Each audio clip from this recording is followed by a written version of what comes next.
Welcome back, friends. Welcome back to the Corbett Report. I'm James Corbett of CorbettReport.com, coming to you, as always, from the sweltering summer climes of Japan, Western Japan, here in July of 2024. My, how time flies. We're halfway through the year, if you can believe that. But here we are. And we have another edition of Questions for Corbett. As usual, you send in the questions, I provide the answers. This time we're going to take our cue from the Corbett Report July open thread, which, as you know by now, Corbett Report members invited to log in and leave their thoughts, comments, suggestions, questions, links to information that they want to discuss, etc., whatever. And many dozens and dozens and dozens and dozens and dozens of comments have been left, including this one, which is where we're going to take today's question from. AnCap94 writes, I've been diving into 9/11 truth lately, and one main thing still puzzles me. How did they rig the Twin Towers with explosives? I mean, as far as I can tell, there were explosives not only in the base of the buildings, but the upper floors as well. But I can't seem to find any material explaining how this was done. Thanks in advance. All right. Thank you for the question, AnCap94, and thank you to the Corbett Report members who did hop in to provide some form of answer to that question. And as usual, Home Remedy Supply with a very helpful suggestion here. He says there's definitely material out there on the topic. I don't have time to wade through stuff. James Corbett would be your go-to man. Yeah, well, okay, thank you. And Richard Grove and Kevin Ryan probably have some interesting information on that. And he gives a link to 9/11 Blogger, specifically 9/11 Blogger posts related to Kevin Ryan. Okay, yes, you've got the right, at least general suggestion there, Home Remedy Supply. Although it is interesting to note, not a single member really has the answer, and there is a very specific answer to this very specific question. Who could have had access to the World Trade Center buildings? How could they have possibly been rigged beforehand? Well, there is research on that. Very good research from, as Home Remedy Supply suggested, Kevin Ryan, who is a researcher that I hope my audience is familiar with. I've cited his work specifically on 9/11 many times over the years. So let's cite it again. This time we're going to turn to his 4-part, extremely exhaustive, very well documented, meticulously footnoted article series on Demolition Access to the WTC Towers, which actually consists of 4 different parts. Part 1 is about tenants, Part 2 is about security, Part 3 convergence, and Part 4 cleanup. And these are not little articles. These are deep dive, extremely intensive articles. So in order to get an idea of what it is, let's just look at the introduction to Part 1 here, where he quotes Bush's famous, "Let us never tolerate outrageous conspiracy theories about the events of 9/11 quote." And then he goes on to say, one important way to see the false nature of Bush's conspiracy theory is to note the fact that the World Trade Center buildings could only have fallen as they did through the use of explosives. A number of independent scientific studies have pointed out this fact. Hyperlink 1, 2, 3, 4. There are some footnotes for you. But it was Bush's own scientists at the National Institute of Standards and Technology, NIST, through their inability to provide a convincing defense of the official line, who ultimately proved that explosives were necessary. Footnotes 2, 5, 6, and 7. All right, this leads us to ask the obvious question, the one that I think AnCap94 is at least gesturing towards there. Who could have placed explosives in the World Trade Center towers, and how, is part of that question. To answer that question, we should first consider who had access to the buildings, specifically the areas of the buildings that would be relevant to a demolition operation. We should also consider the time periods of interest. Those who had access at the necessary times should be further considered in terms of their ability to obtain the necessary explosive technologies and expertise, their ability to be secretive, and the possibility that they could have benefited from the destruction of the WTC buildings or from the resulting war on terror. But one thing is certain, unless it was done by one person acting alone, it must have been a conspiracy. The Twin Towers and WTC-7, all highly secure buildings, were most readily accessed by tenants, security, and building management staff, and construction-related contractors. So then he starts diving into it, and he puts the time frame of where we're going to look for these areas of interest and who might have had access, the years between the 1993 WTC bombing and September 11th, 2001. It's an arbitrary time distinction there, but I think it's one way to keep this manageable. As you will see, this is already an incredibly large deep dive, so I think 8 years of looking through records is important. He does talk about what kinds of things he's looking at here, including modifications that did happen to the WTC structure over those years. Modifications included upgrades to electrical, fire protection, and elevator systems, as well as general construction activities. And as a rule, the Port Authority of New York and New Jersey was responsible for initiating the modifications in the public access areas. Meanwhile, the tenants themselves were responsible for completing the modifications throughout the leased spaces. So it matters who's leased in what floors and in what way and that sort of thing. So he starts getting into it, talking first about the North Tower, between which was impacted, as we all saw, between floors 94 and 99. In a stunning coincidence, these floors bracket those that had been upgraded for fireproofing shortly before 9/11. What a coinkydink. Imagine that. This coincidence was amplified by the fact that one tenant occupied all of those floors. Remember, we just established that in the leased space, the tenants were responsible for the handling the upgrades and modifications. Well, in this case, it was a single tenant in those impacted areas, Marsh and McLennan, a company whose name should be ringing a bell if you've watched any of my 9/11 coverage, which at the time was the world's largest insurance brokerage company. One other tenant, Sumitomo Bank, shared part of floor 96 with Marsh. During the years from 1993 to 2001, Marsh made several modifications to these floors, in addition to the fireproofing upgrades mentioned above. According to NIST, Marsh made modifications to the south side of floor 94 in 1998. That same year, the Port Authority helped Marsh demolish floors 95 to 98 in order to rebuild the fire alarm and sprinkler systems. Marsh did further modification work on floor 95 in the year 2000. The full floor fireproofing upgrades on floors 90 through 100 were accomplished in August through November of 1998, except for floor 94, which was done in December of 1996. And then he starts going on to talk about Marsh and its, as a company, its various directors and executives. For example, its chief executive on 9/11 was Jeffrey Greenberg. Greenberg. Hammer and Hank Greenberg? Yeah, I think might be relation. Member of the Brookings Institution, the Trilateral Commission, and the son of the chairman of American International Group, Maurice Hammer and Hank Greenberg. AIG has been reported to be at the center of a number of CIA operations. And again, footnotes everywhere. So there's lots and lots and lots of follow-up reading and research for people to do. He talks more about Jeffrey Greenberg and his association with BCCI.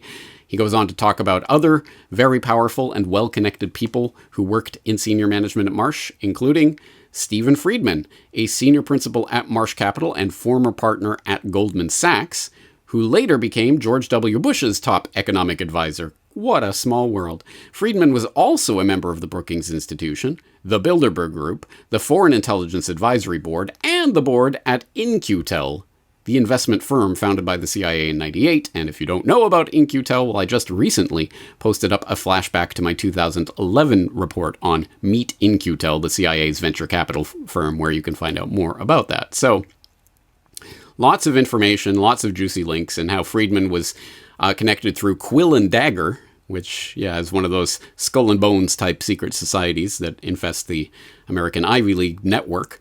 Connected through Quill and Dagger to people like, Wolfowitz, Paul Wolfowitz, Sandy Berger. Remember Sandy Berger stealing records from the 9/11 Commission? Stephen Hadley. Again, names that should be familiar. If not, there's plenty of information in this article about them. He talks about the president of Marsh Real Estate Advisors, at least in that period from 98 to 2001, who just happened to be the husband of George W. Bush's cousin, Dorothy Walker Bush. Wow, again, what a small world. And that is not the first Bush cousin that we're going to meet in this exploration. And then he gets on to another interesting person in the Marsh stable at that time in September 2001, specifically L.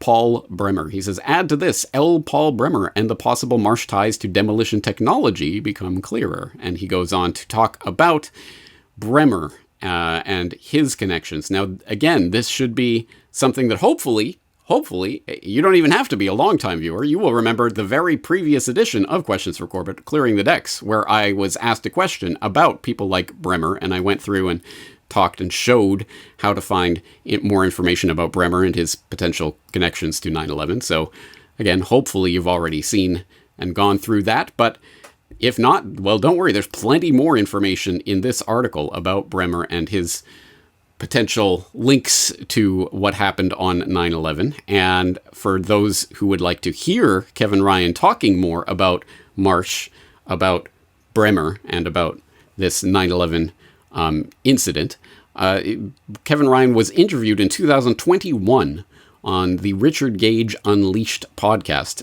where he was talking specifically about this Part 1 article on the demolition access to the World Trade Center.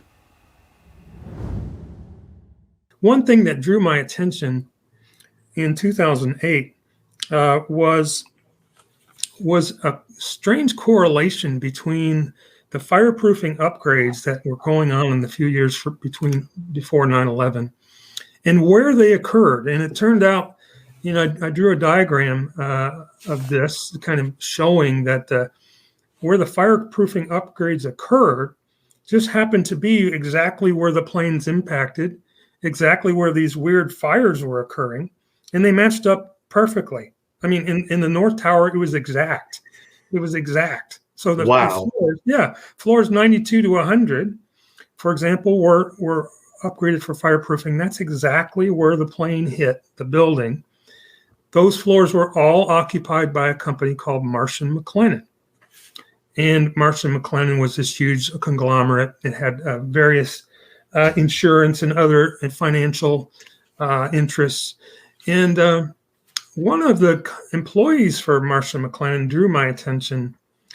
He actually had an office in the South Tower. So he wasn't actually at the office that day. He miraculously survived. But this is a guy that people know. His name is L. Paul Bremer. And L. Paul Bremer was a long-time expert on terrorism, back to his days as managing director of Kissinger Associates, and then later leading several commissions investigating basically the official myths of terrorism, Al-Qaeda and such. But on 9/11, L. Paul Bremer was the head of Marsh Crisis. So basically a division of Marsh that prepared for, well, frankly, exactly these kinds of events. And so it was very interesting to me that this Marsh & McLennan occupied all the floors that were exactly where the fireproofing upgrade had occurred in the North Tower. And one of their executives had an office in the South Tower.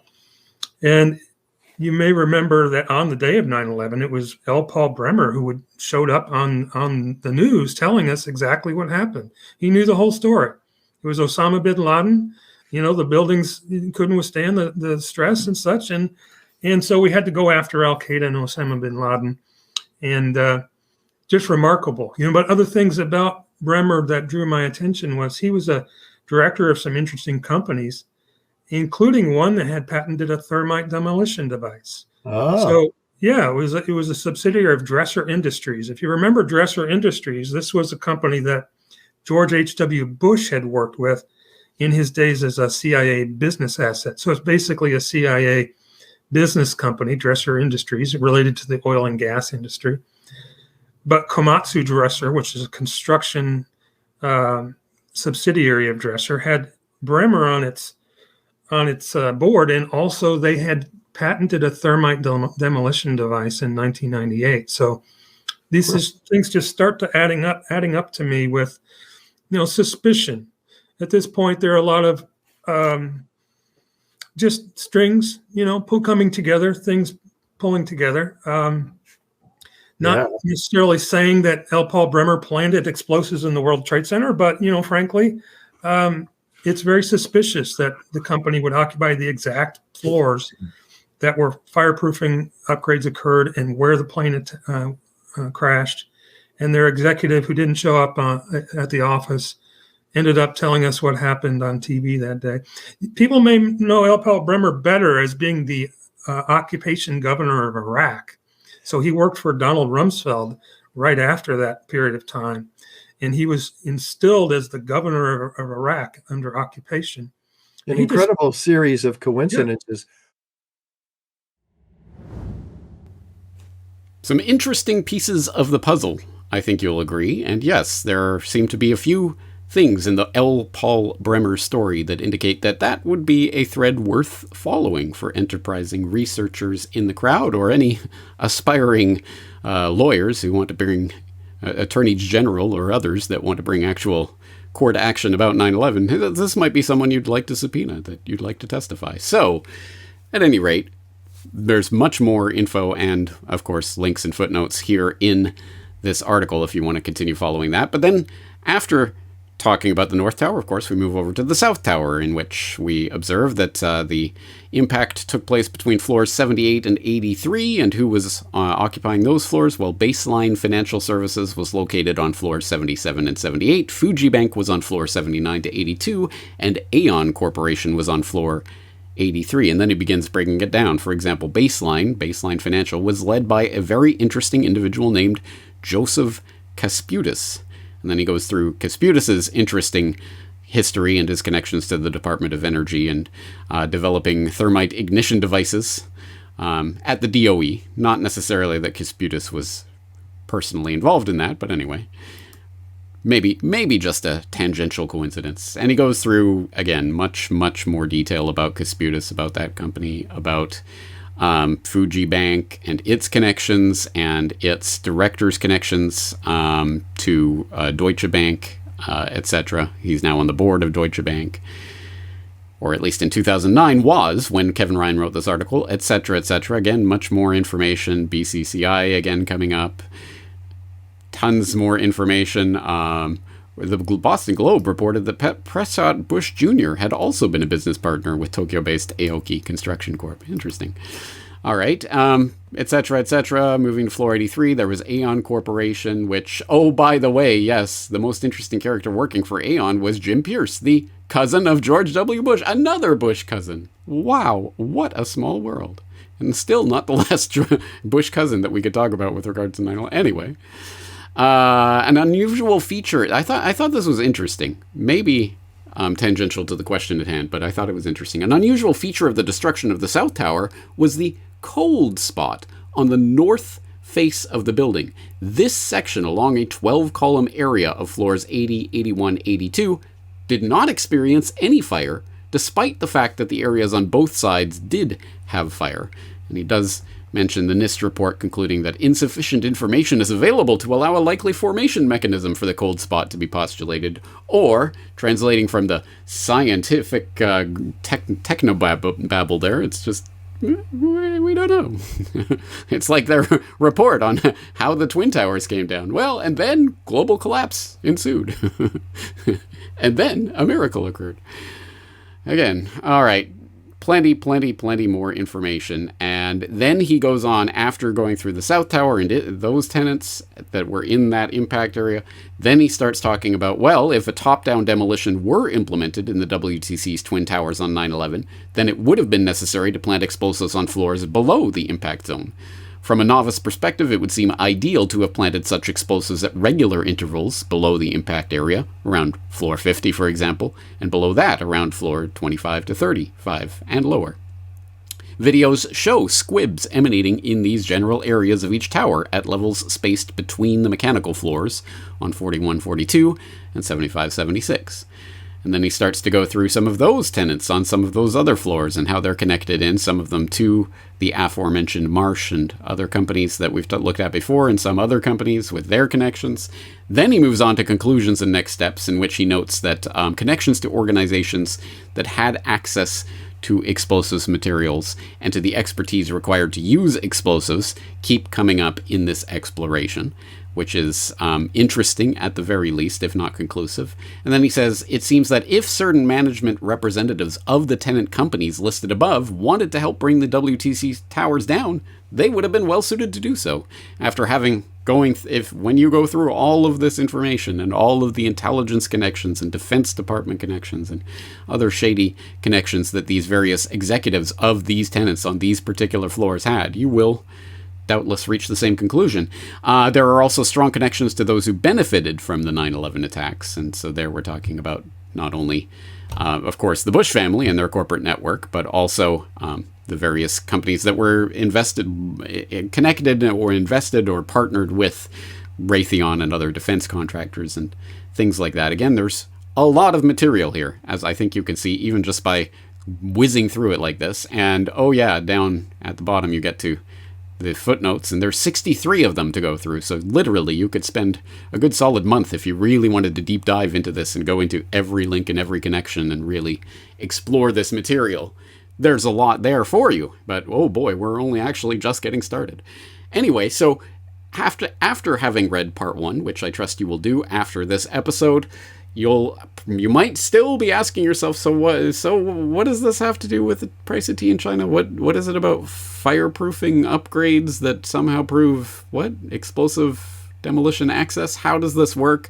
You may have questions about this. Well, later on in that same aforementioned 2021 podcast interview between Richard Gage and Kevin Ryan does elaborate on that very question. You know, the reason fireproofing upgrades are so important is because that allowed the structural steel to be revealed. You know, in order to do the fireproofing upgrades, you had to uncover the structural steel. And so, you know, what could have been done in order to facilitate the crimes of 9/11 by removing the fireproofing and upgrading the fireproofing on the steel. Well, you know, one thing that many of us believe is true is that the planes were in fact hijacked. They were hijacked remotely, and that, you know, the planes were then flew into their targets remotely by military capable people who were using what was then proven technology. I mean, they could fly a large airliner by remote control technology into an exact location, and that was being shown. I think one researcher who's done a lot of work, you may invite him eventually on this, is Aidan Monahan, and he did a lot of good work in investigating the technologies related to this remote control of these large airliners. But, you know, if there needed to be beacons, for example, placed in the buildings in places where people wouldn't know where they were, that's an example of what fireproofing upgrades could have allowed. Another thing would be the application of particularly nanothermite type materials. So, you know, nanothermite, something that I've made myself in my own garage, and it's not easy to make. It's difficult to make, but if you get the right components together and you follow a formulation, formulations are published, for example, by the Lawrence Livermore National Laboratory. I made some based on one of their formulations. And, you know, this is a sol gel material. So back in the early years, you know, we wondered about how the material, how thermite could have been applied if it was applied. And in some cases, we feel like it was applied through a sol gel coating. And so sol gel is the basis for nanothermite formulations in many cases. And so, you know, applying this material under the fireproofing, for example, is an example of what could have been done. Oh. And yeah, so, you know, I think people misunderstand that to mean that we feel like nanothermite was the only explosive or incendiary material used in the World Trade Center. That's not what any of us have ever said and that they're aware of. And so really we feel like explosives were placed throughout the buildings, but thermite materials were placed in specific locations. So the core columns needed to be weakened. They were huge, massive columns, and they needed to be weakened. So thermite is an example of what could do that. And then also fires needed to occur beyond the time that they would have actually occurred. So if people haven't thought about this, you know, explosions like a jet fuel fire impact explosion is something that consumes all the oxygen in the area. And basically everybody, including the government, if you don't know, agree that the jet fuel fires burned off in just a couple of minutes. So jet fuel fires were not what caused the World Trade Center to Well, even NIST acknowledges that the Yeah. jet fuel burned up. They said in 10 minutes, most of it burned up outside. 90% of it burned up outside the buildings, they said, and the rest of it was gone in 10 minutes. So for the next hour or hour and a half, you have normal office fires that were lit by jet fuel, which is essentially kerosene, right? Exactly. So this is the thing. The fires, though, they went out. So if you remember in the 1993 invasion of Iraq, the way Saddam Hussein retreated was he set all the oil wells on fire. And just stay with me here for a minute. But the way we put them out is the way people put them out was let explosives off at the point of the fire, because explosives would consume all the oxygen, and then the fires would go out. And the jet fuel explosions at the World Trade Center did the same thing. And if you watch over time, the buildings burning, the fires actually went out almost. They went very, very low after the plane impact. But then they started up again, and they raged. They actually raged around the buildings. And then the points opposite impact, they were raging fires again. So, how could that happen? In my opinion, people didn't intend to just demolish the World Trade Center buildings. I think that's clear. They intended to provide a psychological trauma to people. They intended to provide a show that would stay with people, and that required fire to continue. In my opinion, nanothermite, one of the uses of nanothermite was in those areas where they needed fire to continue. They needed to show on TV that fires were burning when really they didn't have enough fire load on those floors for it to burn very long. But nanothermite would have burned, it would have melted steel. We saw molten metal falling from the buildings, as you've shown many times before. And so the application of this nanothermite in those areas, I think, was part of how that happened. Mm-hmm. Incredible. Now, you mentioned that nanothermite or thermite were probably not the only technologies. And I agree with you.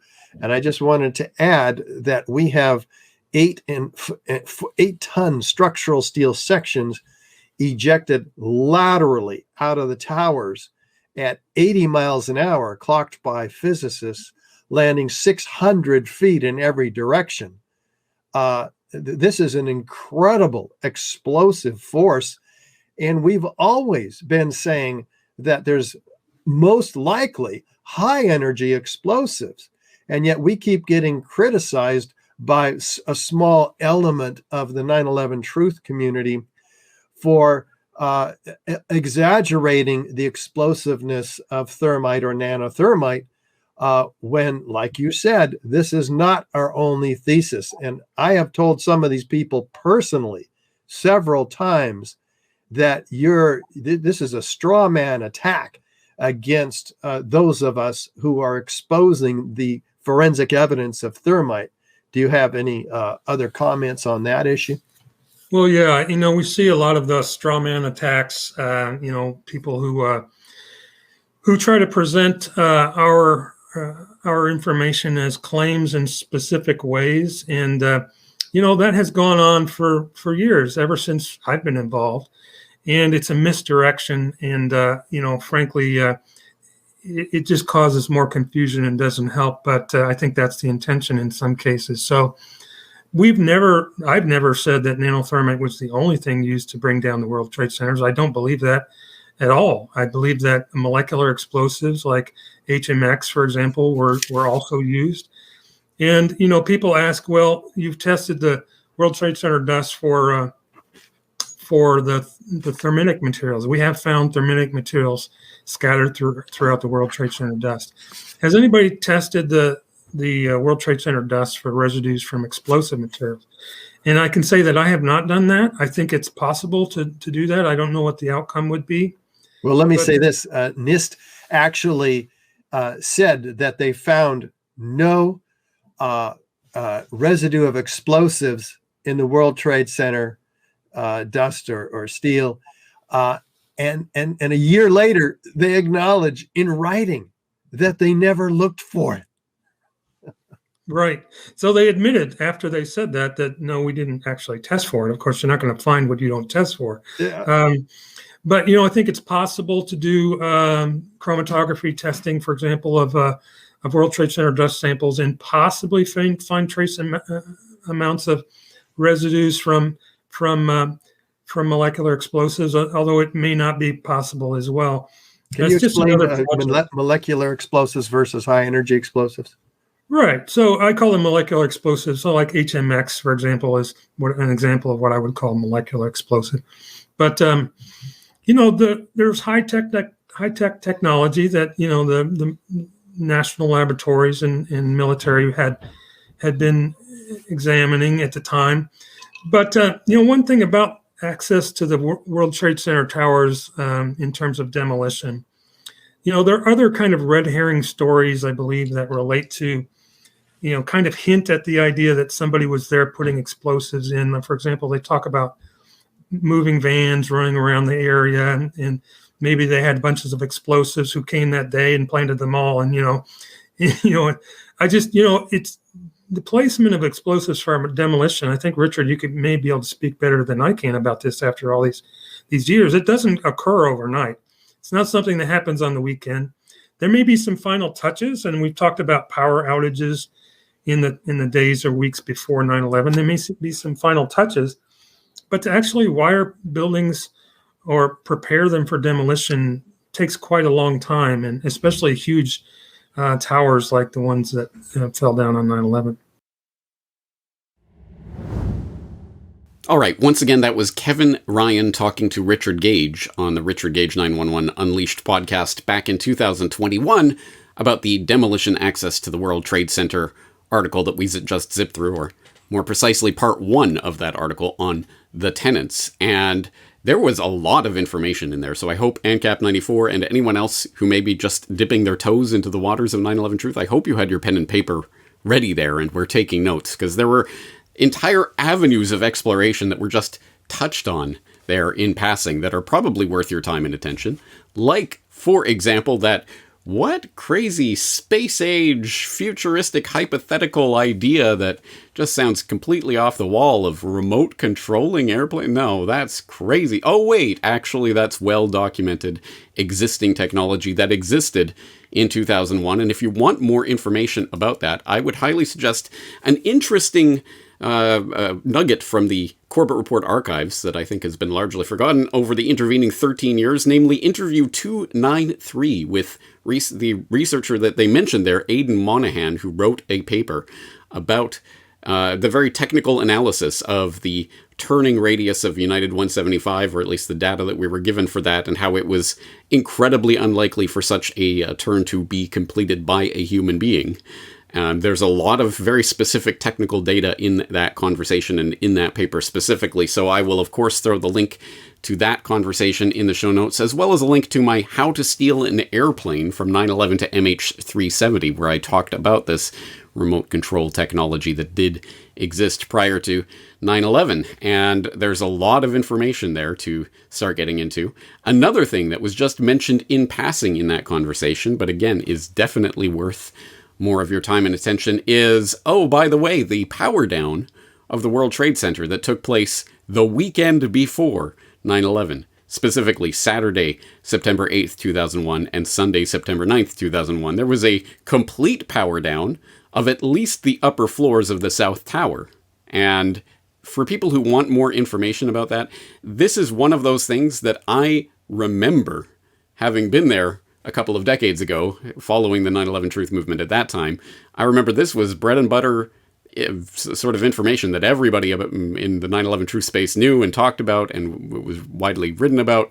But for some reason, it's basically forgotten these days. But yes, specifically, I recalled that there was a whistleblower named Scott Forbes who worked on the 97th floor for Fiduciary Trust, who talked about that power down in the South Tower, in the upper floors, that took place the weekend before, and that he testified there were in retrospect, a number of anomalous things about that. First of all, that it was completely unprecedented for people who don't work in such an environment, especially in the World Trade Center that is processing transactions in real time. A complete power down is a very big issue. It had never been done before in the time, at least, that Scott Forbes had been working in that office. And so they did receive a few weeks' notice of it, and then the power down took place. And as he later testified, there were all sorts of guys in overalls with all sorts of boxes and things going through the space, and who knows, the security systems were down so people could just enter anywhere. It was a highly anomalous event. And I remember Scott Forbes and his testimony. I'll throw in a link, for example, to a George Washington's blog post about an interview they conducted with him. I'll throw in a link to an interview that Jack Blood on Deadline Live did with Scott Forbes that has been preserved. But man, there's all of that information. But I had forgotten, and in the course of preparing this episode, video editor extraordinaire Brock West dug up the other piece of information, because I thought, oh, this was a one-source story, right? It was just Scott Forbes that said that. But no, actually, this story was confirmed by a separate fiduciary trust worker named Gary Corbett, who was interviewed by Gary Franchi, then of the Reality Report, back in 2005 at the 9/11 Truth demonstrations that were taking place in New York at that time. They ran into Gary Corbett, who shared the story that completely confirms and corroborates what Scott Forbes was saying, namely a complete power down, at least in the upper floors of the South Tower, the weekend before 9/11, which, again, seems pretty relevant considering, again, fiduciary trust is one of these tenets of interest that is specifically named in Kevin Ryan's article. So let's put this on the record, because this is an important part of 9/11 truth that is gradually getting memory hold as people move further and further away and stop talking about this important information. So let's put it back here on the record with Scott Forbes and Gary, no relation, Corbett. Okay, I worked in the World Trade Center from 98 until 9/11 in 2001.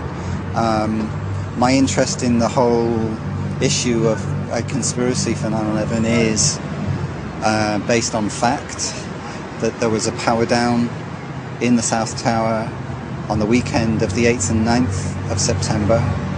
I worked on it. I was in the tower at the time, so I know for a fact it occurred, along with many colleagues. My name's Gary Corbett. I worked for Fiduciary Trust, recently merged with Franklin Templeton shortly before 9/11. I was a computer operator on the night shift, Monday night into Tuesday. The previous weekend there had been a power down.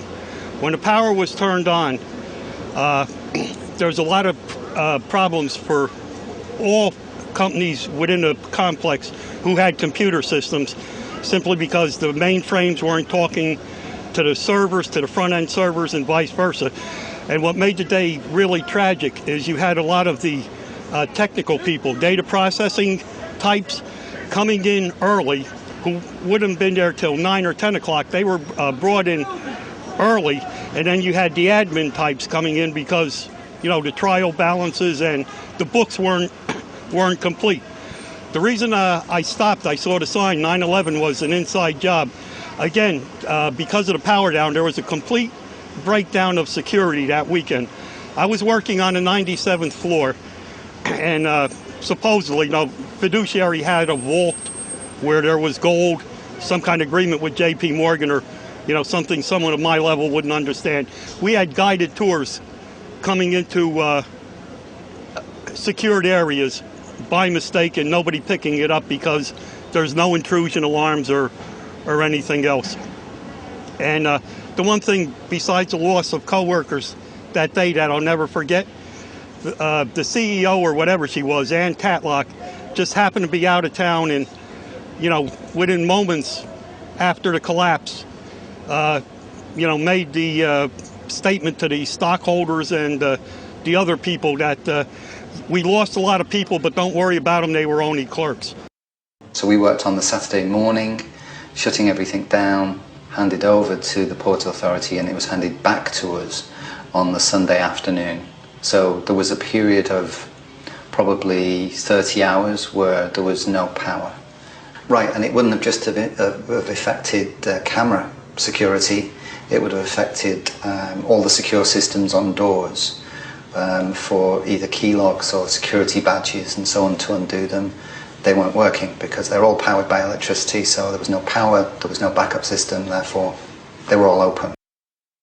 The power down started like Friday night close of business, gradually into Saturday morning. It was the essential areas only. Fiduciary trust was completely down.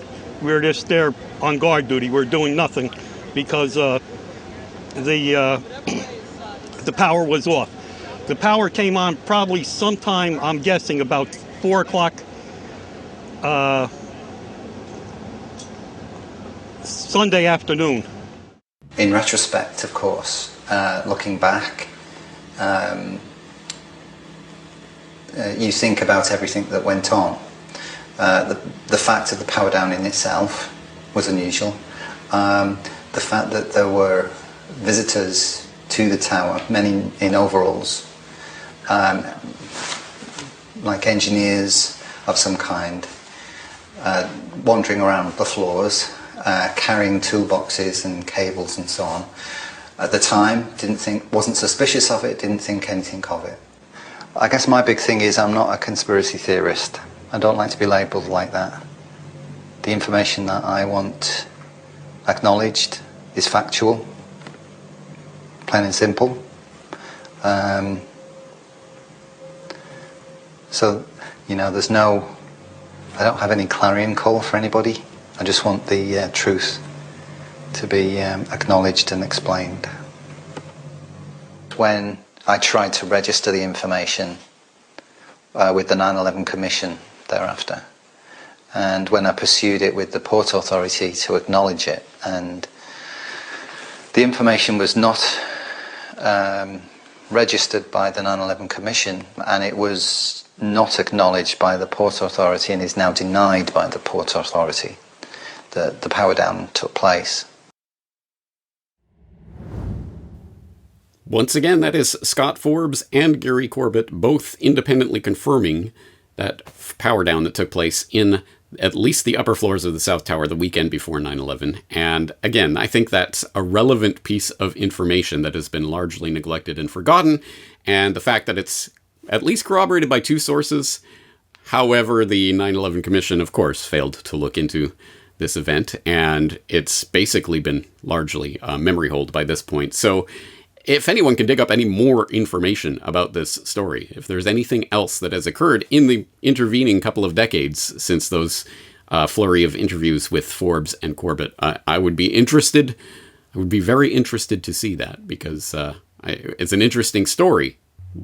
Again, it's one of those stories, one of many, many, many, many stories that are interesting and that hopefully can be verified or debunked one way or the other. But once you do that, well, then there's still a lot more information to go through because, as I say, we've just breezed through Part 1 tenets of the Demolition Access to the WTC Towers article. But as I talked about before, there was Part 2 on security, in which essentially in the second essay, we'll review the security organizations and contractors that had access to the Twin Towers. Due to the complete rebuilding of the security systems at the WTC complex after the 1993 bombing, it is clear that a plan could have been developed at that time to allow access to those who might desire to bring the towers down. The few private security companies involved could have enabled such access by installing loopholes or providing access keys to anyone, including demolition contractors. Other WTC contractors, particularly those hired to complete certain electrical or construction-related upgrades, could have been involved in the installation of demolition devices or related infrastructure. The primary security companies might have also controlled access to certain areas in order to prevent others from discovering what was going on. Additionally, other authoritative groups, for example, Silverstein Properties and local government offices, could have facilitated the plan. And then, in like style, he goes through in a meticulous, well-documented manner and goes through, again, with dozens and dozens and dozens and dozens of more references, all of the different security companies and how they relate to all of this. Then he gets into Part 3 of Demolition Access to the WTC Towers, Carlisle, Kissinger, Sake, and Halliburton, a 9/11 convergence, in which he goes through these characters and how they are related to each other and to the events of 9/11. So he talks about after the 1993 bombing of the World Trade Center, a company called Stratesec, or Securicom, was responsible for the overall integration of the new security system designed by Kroll Associates. Stratesec had a small board of directors that included retired Air Force General James Abramson, Marvin Bush, the brother of George W. Bush, and Wirt Walker III, a cousin of the Bush brothers. Wow, what a small world. Other directors included Charles Archer, former assistant director in charge of the FBI's Criminal Justice Information Services Division, and Youssef Saoud al-Sabah, a member of the Kuwaiti royal family. And then he goes on to talk about Kuwam Corp, Kuwaiti American Corporation, and on, and into the Carlyle Group and its connections, and into SAIC, SAIC, and then into Halliburton and BCCI, and then into Kissinger and his connections to all these people. Again, dozens more references to go through. And then once you get through that, you're into part 4 of this exploration on the cleanup, because it's not just about who had access before the fact, but also who had access after the fact to dispose of any incriminating evidence. And as it turns out, well, in addition to the actual placement of explosives, those involved would need to clean up any evidence of explosives remaining at the site. In the final essay of a multi-part series, it will be seen that certain people had the means, opportunity, and motive to destroy such evidence at Ground Zero, and that something was being hidden after the buildings fell. And once again, there's a wild ride in this story about the Office of Emergency Management that Rudy Giuliani was running, obviously, as mayor of New York at that time, with the help of some well-connected friends, Jerome Hauer and others. And Bernard Carrick makes an appearance in this story. The organized crime-affiliated construction companies and others that were involved in the cleanup, the FBI and what it was doing in terms of destroying, tampering, stealing evidence at the Fresh Kills landfill where the debris was being sorted. Again, there's so much information in this, and again, dozens and dozens and dozens and dozens, or should I say, over 100 references. So, again, it's just an incredible amount of data in this 4-article series that goes some way towards answering ANCAP 94's original question. So, boy, you got some reading cut out for you if you're interested in this. Now, this is what 9/11 research actually looks like.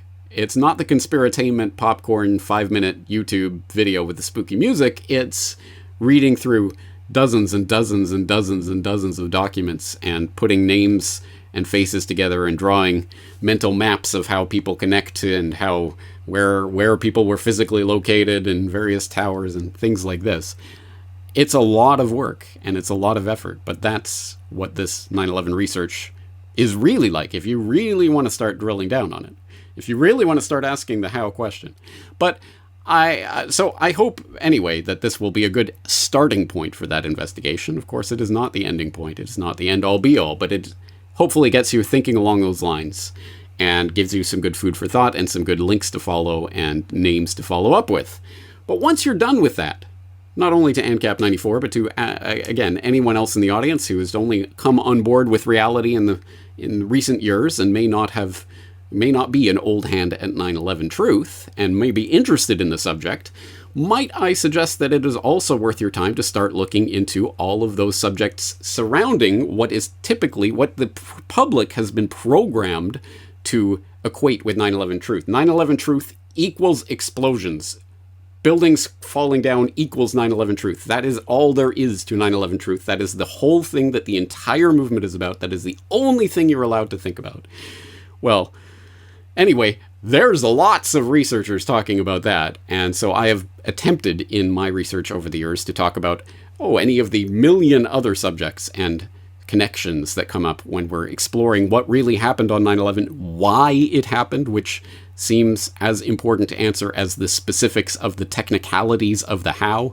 I'm not sure knowing precisely what particular species of exotic weaponry or explosive device or what have you was involved will really solve all the world's problems. But knowing about false flag terrorism, how it operates, why these plots are put in place, can really break the spell that these false flag attacks have on the general public. So on that note, I would suggest if you are interested in 9/11 truth, perhaps you can, well, I mean, again, start at the Corbett Report archives and branch out from there. I have talked to Kevin Ryan on a number of different occasions about a lot of different things that he has talked about. His book on Another 19, talking about, which was the origin of my 9/11 Suspects series, and an inspiration for that series. So I've talked to him about that book. I've talked to him about his work on the Secret Service and what it was doing on 9/11, about the Saudi connection and how that's used as a geopolitical tool, etc. I've talked to him on a number of different occasions, so I suggest you check in the archives for my Kevin Ryan conversations. You might want to start. I'm sure you've already seen my 9/11 conspiracy theory video, because that is probably the most famous video that I've ever done. But did you know there's also a hyperlinked transcript where you can follow and find out about every single thing that I'm mentioning in an offhand way there? Because there is, and so you can. And then once you get into it, you can start getting into 9/11 whistleblowers and 9/11 trillions. And, oh, hey, why not my false flags documentary? My 5.5-hour documentary on a million things to do pre-9/11, post-9/11, 9/11 itself, with regards to Al-Qaeda, what that organization is, how it operates, the characters that have populated that entity over the years. If you dive deep enough into the archives, you'll even find, I mean, things that even I have forgotten I've done. I was just looking at this the other day. Interview 741 with Jeremy Reese, identifying the real 9/11 suspects. Again, big deep dive into some of these names and characters and companies and associations and correlations that we've just looked at in this exploration today. So there's a lot. There is a lot of information to go through. But I think it is important, not simply and not solely because of the day of September 11th, 2001 itself. That is a day in history that was obviously very interesting for a lot of reasons, but primarily because it branches out forward and backward in time to all sorts of other incredibly important topics that continue to shape our world to this day, about false flag terrorism and intelligence operations and the Homeland Security state and the never-ending wars of aggression and the military-industrial complex and so many other aspects of our life that I think it is important. And I just hope people will start to branch out and explore some of this information. Having said that, it is sweltering hot in here, so I'm going to go turn an air conditioner or a fan on, and well, I'll exhort you guys to start reading through these articles and exploring the links, and get back to me in a few months when you've gotten through it all, and maybe we'll talk some more then. At any rate, that's going to do it for today. James Corbett, CorbettReport.com.